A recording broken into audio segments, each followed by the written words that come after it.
So here's an article from an 1851 newspaper. I'm going to read my notes on the right first, and then I'll read the article on the left. So this is from an 1851 newspaper. Is this not prophetic from a Jew?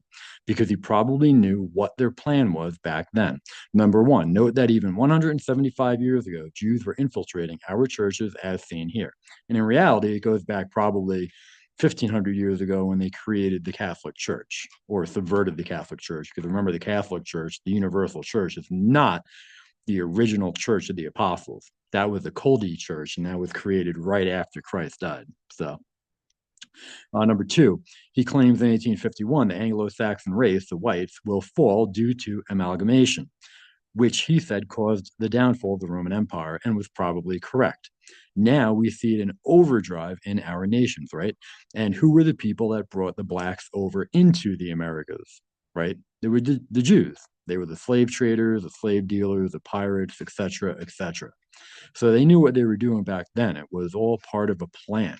It wasn't just for money or anything like that. They knew what happened to the Roman Empire and probably the Carthaginian Empire, the Egyptian Empire, the Persian Empire. For the Jew, it's always about intermixing or amalgamation, as he says here. So, and like I said, in 2025, we can see it in overdrive in every white nation. So, number three, he says the Jews are all over the world, India to Europe. And my note, he left out the Hakka, Mongols in Asia and Bantus in Africa. But note he says they're all over the world, right? It's not just the white looking Jews. And I've made videos about that, talking about the Asiatic looking Jews, the Hakka, and the black Jews, which I think are the Bantus. So they are, I think there's literally billions of them, but they claim there's only 15 million Jews. So another satanic lie.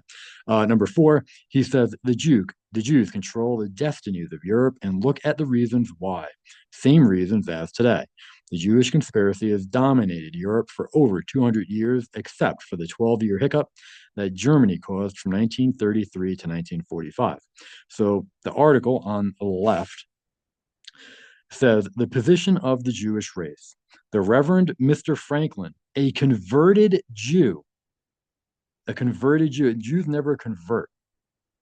This Jew isn't a Christian. He's racially a Jew and he cannot change his nature, the way he thinks, the way he acts. Always going to be a Jew. Doesn't matter if they claim they're Christian. It's all a lie.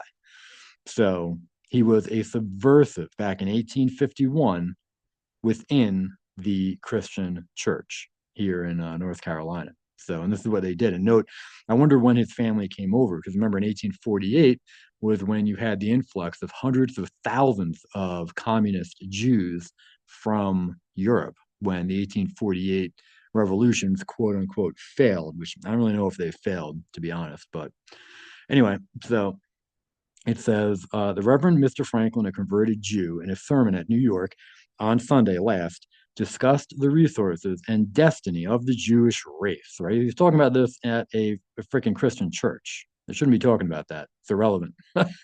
And predicted the downfall of the Anglo Saxon. So this is what this Jew is telling Christians in a church. It was a remarkable fact that while all nations had a social affinity to each other, the Jewish race repels every advance.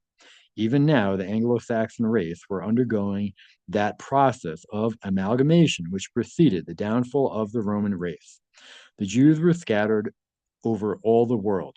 Every nation in Europe and even the wilds of Hindostan owned their presence, and from this he argued that the Jews were destined to evangelize the world. You should just say to dominate the world. Jews control the destinies of the nations of Europe.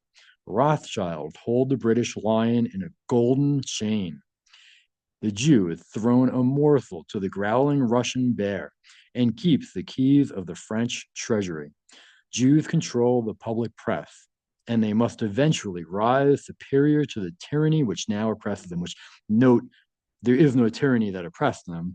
The white Christians just knew how dangerous they were and were trying to keep them from destroying the white race. So the newspaper press of Europe is at present conducted by Jews and Jewish correspondents.